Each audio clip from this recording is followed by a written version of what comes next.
Абайдың қара сөздері, бесінші сөзі. Көкірек толған қайғы кісінің өзіне де билетпейді. Бойды шымырлатып, буынды құртып, я көзден жас болып ағады, я тілден сөз болып ағады. Қазақтар, я Құдай жас баладай қайғысыз қыла гөр, деп тілек тілегенін өзім көрдім. Онысы жас баладан гөрі өзі есті кісі болып, ескермес нәрсені жоқсысып, қайғылы кісі болған сығаны. Қайғысы не десең, мақалдарынан танырсың. Әуелі, түстік өмірің болса, күндік мал жина.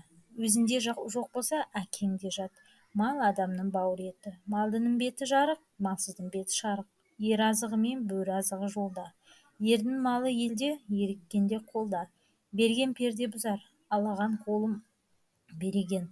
Мал тапқан ердің жазығы жоқ. Байдан үмітсіз, Құдайдан үмітсіз. Қарнын ашса, қаралы үйге шап. Қайраны жоқ көлден без, қайыры жоқ елден без.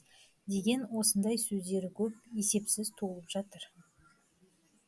Бұл мақалдардан не шықты? Мағлұм болды. Қазақ тыныштық үшін, ғылым үшін, білім үшін, әділет үшін қам жемейді екен, мал үшін қам жейді екен. Бірақ ол малды қалайша табуды білмейді екен. Бар білгені малдыларын алдап алмақ яки мақтап алмақ екен. Бермесе, оныменен жауласпақ екен. Малды болса, әкесін жаулауды да ұят көрмейді екен. Әйтеуір ұрлық, қулық, сұмдық, тіленшілік, соған ұқсаған қылықтың қайсысын болса да қылып жүріп мал тапса, жазалы демесек керек екен.